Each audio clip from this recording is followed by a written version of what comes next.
자, 신명기 29장 2절에서 4절 말씀 가지고 여러분들에게 말씀을 전하도록 하겠습니다. 신명기 29장 2절에서 4절 말씀 2절을 제가 한 번 더 읽도록 하겠습니다. 모세가 온 이스라엘을 소집하고 그들에게 이르되 여호와께서 애굽 땅에서 너희의 목전에 바로와 그 모든 신하와 그의 온 땅에 행하시는 모든 일을 너희가 보았느니라 라고 얘기하고 있습니다. 여기서 온 이스라엘이라고 하면 과거 출애굽 당시 20세 이하에 되는 사람들이죠. 20세 이상에 되는 사람들은 광야 40년을 통과하면서 다 광야에서 생을 마감하게 됩니다. 그리고 새롭게 태어난 아이들, 그래서 20세 이상이 되는 그 장성한 아이들을 다 가리켜서 온 이스라엘 사람들을 모으게 되죠. 그래서 모세가 호렙산에서 언약을 맺은 그 새로운 출발, 그러니까 새로운 사람들, 새 시대, 새 가나안 땅에서 어떻게 출발할 것인가에 대해서 말씀을 전하고 있습니다. 가나안 땅에 들어가기 전에 그 새로운 세대에 대해서 이스라엘 백성들에게 어떻게 하나님의 말씀을 따라 살아가게 될지 상기시켜 주는 것이죠. 이건 아주 놀라운 사건입니다. 왜 그렇습니까? 사실 여러분들 신앙생활 하지만 가장 어려운 것은 자녀들에게 믿음이 전수되는 것입니다. 참 쉽지 않지요. 자녀 세대에게 복음이 증거가 되고, 저도 자녀를 키우고 있지만 정말 바라기는 우리 아이들이 예수 그리스도를 믿고 그 부르심에 온전히 깨달을 수만 있다면 얼마나 감사하겠습니까? 우리가 전 세계 다니면서 복음을 전하고 수많은 사람들에게 복음을 전하고 전도한다 할지라도 우리 다음 세대, 우리 자녀들, 우리 아이들에게 복음을 전하지 못한다면 얼마나 안타깝겠습니까? 모세가 온 이스라엘 장정들을 불러 모아서 호렙산에서의 언약과 다시 한번 가나안 땅에 들어가서 어떤 언약을 맺을 것인가에 대해서 상기시켜 주고 있는 것이죠. 이스라엘 백성들은 출애굽할 당시 여호와 하나님께서 10가지 재앙을 통하여서 애굽에 있는 모든 신들을 다 무력화시켰습니다. 나일강을 피로 번하게 하고 개구리, 이 파리, 돌림병, 종기, 이 10가지 재앙을 통하여서 애굽에 있는 모든 신들은 다 우상이고 쓸데없는 것이고 거짓신인 것에 대해서 증명하시면서 결국에는 10가지 재앙을 통해 태양신 라, 그러니까 그 왕을 신으로 여기는 것이죠. 모든 장자를 치면서 다 무력화시킵니다. 애굽 왕에 있는 장자를 죽이게 함으로 인해서 오직 하나님만이 여호와 하나님인 것에 대해서 증거하고 있지요. 그래서 주님께서 우리 이스라엘 백성들에게 어떻게 합니까? 그 어린 양을 잡아다가 그 피를 문설주와 인방에 발라서 죽음의 신이 넘어가고 모든 애굽에 있는 장자들은 다 죽이면서 그때 유월절에 놀라운 사건을 일으키게 됩니다. 또 홍해를 통과할 때 어떤 일이 일어나게 됩니까? 바람을 통하여서 홍해 바다를 갈라뜨리면서 이스라엘 백성들을 다 통과하고 쫓아오던 말과 병거들은 다 홍해 가운데 수장시키게 되는 거죠. 저는 이집트, 애굽을 많이 가볼 기회가 있었습니다. 한 6번 정도 제가 갔었고, 시내산을 4번 올라가 봤습니다. 제가 홍해에도 바라보면서 정말 저 땅 끝까지 보이지 않는 이 바다가, 정말 저 끝까지 보이지 않는 이 바다가 어떻게 갈라졌을까? 도저히 믿겨지지 않는 거죠. 근데 여러분 친분은 아시겠지만 이화여자 대학교 그 정문을 한번 들어가 보면 홍해가 이렇게 갈라졌구나. 한 약 10m 높이로 그 홍해 갈라지는 그 형상대로 정문을 만들었어요. 한번 기회 될 때 한번 가보시면 홍해가 정말 이런 거구나. 거기를 걸으면서도 대단하다 이렇게 생각하는데, 진짜 실제로 저 끝이 보이지 않는 이 바다가 하나님께서 갈라뜨렸다. 도저히 상상이 되지 않고 아주 정말 놀라운 일이 아닐 수 없습니다. 그런데 무엇이냐면 오늘 읽은 본문 말씀에도 보면 이스라엘 백성들이 그 수많은 시험과 그 이적과 표적과 기사를 하나님께서 베푸셨음에도 불구하고 그것을 깨닫지 못하고 보지 못하고 제대로 듣지 못했다고 하는 것이죠. 말씀에 보면 그 2절 중반에 보면 여호와께서 애굽 땅에서 너희 목전에라고 얘기하고 있습니다. 그리고 그 후반에 보면 모든 일을 너희가 보았나니 라고 얘기하고 있고요. 3절에 보면 내 눈으로 보았느니라 이렇게 얘기하고 있습니다. 3번이나 강조하고 있는데요. 이거를 표준 세번역으로 번역해서 읽어드리면, 제가 읽어드리겠습니다. 당신들이 지켜보는 가운데 당신들은 똑똑히 보았습니다. 당신들은 눈으로 직접 보았습니다 라고 3번씩이나 강조하고 있습니다. 그러나 3번씩이나 강조하고 있음에도 불구하고 오늘 신명기 29장 4절 말씀에는 뭐라고 얘기하고 있습니까? 그러나 깨닫는 마음과 보는 눈과 듣는 귀가 그들에게 없었다라고, 그들에게 허락되지 않았다라고 얘기하고 있습니다. 여러분들은 어떻습니까? 우리나라는 어떻습니까? 하나님께서 우리나라 가운데 어떤 역사와 어떤 기적을 베풀어 주고 계십니까? 이 역사는 지금도 진행 중인 것이죠. 제가 어제도 저희 딸아이와 그런 얘기를 했었는데요. 여러분, 우리나라의 100년의 역사를 한번 생각해 보시겠습니까? 우리나라의 100년의 역사 가운데 어떤 일이 있었죠? 일제 치하가 있었습니다. 그리고 전쟁이 있었고요, 군사 독재가 있었고 IMF가 있었습니다. 여러분, 100년의 역사 가운데 이 나라의 어려움이 한꺼번에 찾아온 나라는 저희 나라밖에 없어요. 다른 나라를 아무리 찾아봐도 식민지가 찾아와도 회복되기 어렵고, 전쟁이 일어나도 회복되기 어렵고, 군사 독재가 일어나서도 회복되기 어렵고, IMF가 와서도 회복되기 어려운데 100년의 역사 가운데 이것이 한꺼번에 찾아왔다고 하는 것이에요. 순서대로 찾아오고 정말 쉴 틈 없이 이 나라가 망해도 진작 망했어야 될 나라인데 이 나라가 망하지 않고 세계 경제 10대 대국이 되고 있으며, 통계상으로는 전 세계에서 선교사를 2번째로 파송한 나라가 되고 있다고 하는 것이에요. 그것은 무엇을 의미합니까? 이스라엘 백성을 홍해 가운데서 출애굽시켜서 가나안 땅으로 인도했던 것처럼 하나님께서 이 민족을 붙들어 주시고 망하지 않게 인도하고 있었다고 하는 것이죠. 우리는 이것이 인간의 힘으로 가능한 것이 아니라 이스라엘 백성을 하나님께서 붙들어 주셨던 것처럼 우리도 붙들어 주고 계심을 믿어야 할 것입니다. 4절 말씀에 보면 그러나 깨닫는 마음과 보는 눈과 듣는 귀는 오늘 여호와께서 너희에게 주시지 아니하셨느니라 라고 되어 있습니다. 오늘 첫 번째 여러분들에게 드리고 싶은 말씀은 우리는 깨닫는 마음을 구해야 합니다.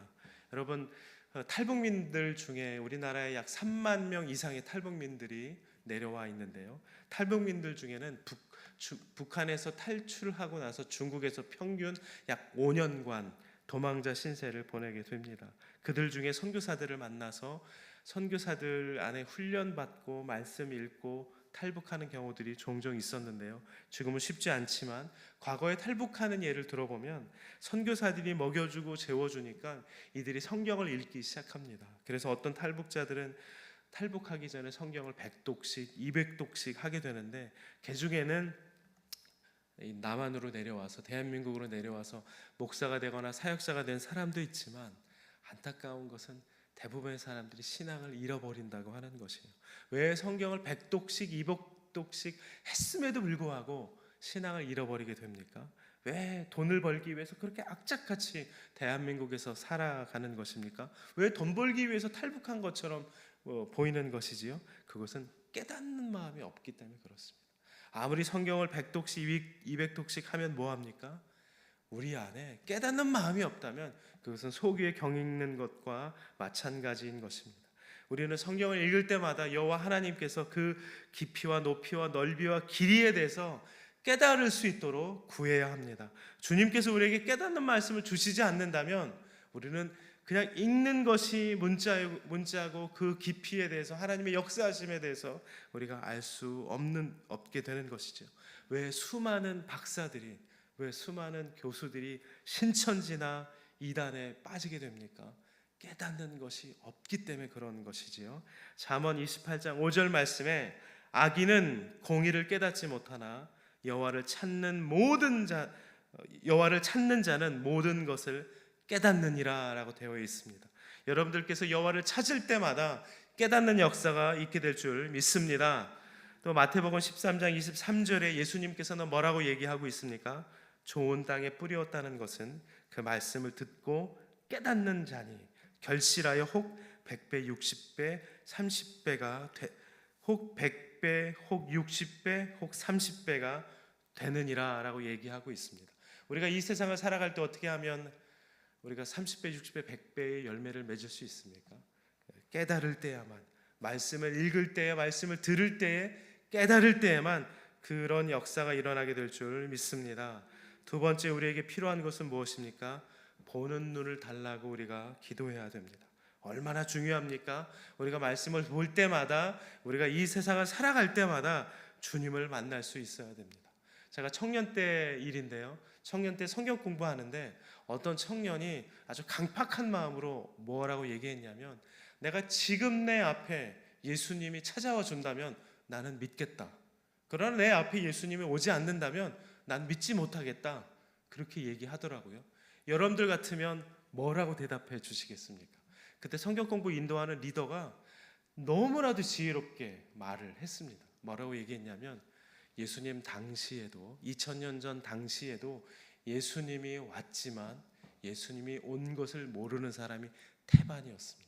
예수님을 만났음에도 불구하고 예수님을 부인하고 제자들마저도 부인하고 그 예수님이 참 하나님인 것을 깨닫는 사람은 극소수에 불과했습니다. 예수님을 눈으로 보고 기적을 봤음에도 불구하고 예수님을 모르는 사람이 있었습니다라고 얘기했습니다. 그 얘기를 보면서 그렇구나, 맞습니다. 여러분, 이 세상에 주님이 다시 오신다고 할지라도 우리의 눈이 가려워져 있다면, 우리 눈이 제대로 볼 수 없다면 하나님을 알 수 없는 것이지요. 마태복음 25장 40절 말씀에 지극히 작은 자에게 한 것이 곧 죽게 한 것이라라고 예수님이 말씀하고 있습니다. 우리는 이 세상을 살아갈 때 지극히 작은 자를 통하여서 예배 가운데, 또 내가 교제하는 사람들 가운데, 내가 오늘 하루를 만나는 사람을 통해서도 우리가 주님을 만나야 될 줄 믿습니다. 세 번째는 우리 안에 듣는 귀를 구해야 됩니다. 사실 우리는 말씀의 홍수 가운데 살아가고 있지요. 여러분 집에는 성경책이 다 여러 권 있을 겁니다. 저희 집에도 10권이 넘는 성경책이 있습니다. 성경책 뿐이겠습니까? 유튜브나 인터넷으로 보면 언제든지 우리가 말씀을 들을 수 있습니다. 핸드폰으로 성경이 있고 찬송가가 있고, 내가 어디를 가든지 인터넷만 된다면 우리의 성경을 읽고 말씀을 듣고 공부할 수 있습니다. 그러나 중요한 건, 여기서 듣는다고 하는 건 무엇을 의미합니까? 듣는다고 하는 건 말씀을 듣고 순종한다는 것을 의미합니다. 듣고 순종하지 않는다면 그것은 듣지 않는 것입니다. 제가 말씀 한 구절 읽어드리겠습니다. 마태복음 7장 22절에서 24절 말씀입니다. 그날에 많은 사람이 나더러 이르되 주여 주여 우리가 주의 이름으로 선지자 노릇을 하여 주의 이름으로 귀신을 쫓아내며 주의 이름으로 많은 권능을 행하지 아니하였나이까 하리니, 그때 내가 그들에게 밝히 말하되 내가 너희를 도무지 알지 못하니 불법을 행하는 자들아 내게서 떠나가라. 그러므로 누구든지 나의 이 말을 듣고 행하는 자는 그 집을 반석 위에 지은 지혜로운 사람 같으니. 예수님께서 뭐라고 하고 있습니까? 예수님께서 이 말을 듣고 행하는 자는 반석 위에 집을 지은 자 같다고 얘기하고 있지만, 수많은 이적과 기사를 행했음에도 불구하고 말씀을 듣고 행하지 않으면 주님께서 내가 너희를 도무지 알지 못하니 악한 자들아 떠나가라 라고 얘기하고 있는 것이죠. 여러분, 얼마나 이게 무서운 말씀입니까? 우리는 말씀을 듣고 행해야 될 줄 믿습니다. 감사한 것은 사람이 이 생을 마감하기 전까지 살아있는 이 기관 중에 끝까지 살아있는 게 귀라고 합니다. 귀. 그래서 생을 마감할 때까지 귀는 살아있기 때문에 모든 사람의 말씀을 다 듣는다고 합니다. 그래서 혹시 여러분들 임종을 맞이하는, 가족 가운데 임종을 맞이하는 사람들이 있다면 귀는 살아있기 때문에 끝까지 복음을 전해야 되고 끝까지 살아간다 우리가 고백해야 됩니다. 여러분, 주님께서 왜 귀를 끝까지 마지막까지 남겨두셨을까요? 우린 들어야 될 줄 믿습니다. 하나님의 말씀을 들어야 될 줄 믿습니다. 하나님의 말씀을 들을 뿐만 아니라 우리는 이 세상을 살아갈 때 하나님의 말씀을 듣고 순종해야 될 줄 믿습니다. 여러분, 남북한이 갈라져 있습니다. 여러분,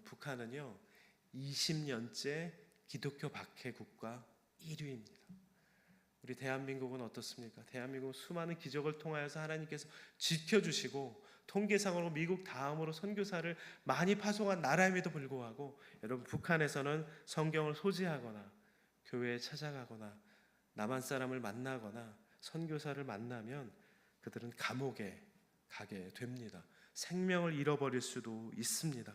이런 상황 가운데서도 북한의 지하교회는 아직도 존재하고 신앙인들은 아주 존재한다는 얘기를 저희가 종종 듣게 됩니다. 여러분, 이들에게 말씀을 깨닫고 보고 듣는 것은 생명을 걸어야 하는 일이죠. 그러나 우리 남쪽에서는 어떻습니까? 수많은 기관을 통하여서, 인터넷을 통하여서, 집에 있는 성경을 통하여서, 너무 많은 교회를 통해서 우리가 말씀을 쉽게 접하고 들을 수 있음에도 불구하고 사실 어떻게 보면 이스라엘 백성처럼 우리들도 말씀을 깨닫지 못하고 보지 못하고 듣지 못하지 않나 생각됩니다. 여러분, 말씀을 볼 때마다, 예배를 드릴 때마다, 일상생활에서 성경을 볼 때마다, 말씀을 묵상할 때마다 깨닫는 역사가 여러분들 가운데 있기를 간절히 축원합니다. 또 말씀을 깨달을 뿐만 아니라 일상생활을 통하여서 또 성경을 볼 때 우리가 주님을 만날 수 있기를 간절히 축원합니다. 또 말씀을 들을 뿐만 아니라 그 말씀이 내 심령에 박혀서 내가 그 말씀을 삶으로 실천해 나가는, 그래서 들을 귀가 있는, 그래서 삶 가운데 30배, 60배, 100배의 열매를 맺는 성도님들 되시기를 간절히 축원합니다. 기도하겠습니다. 하나님 아버지,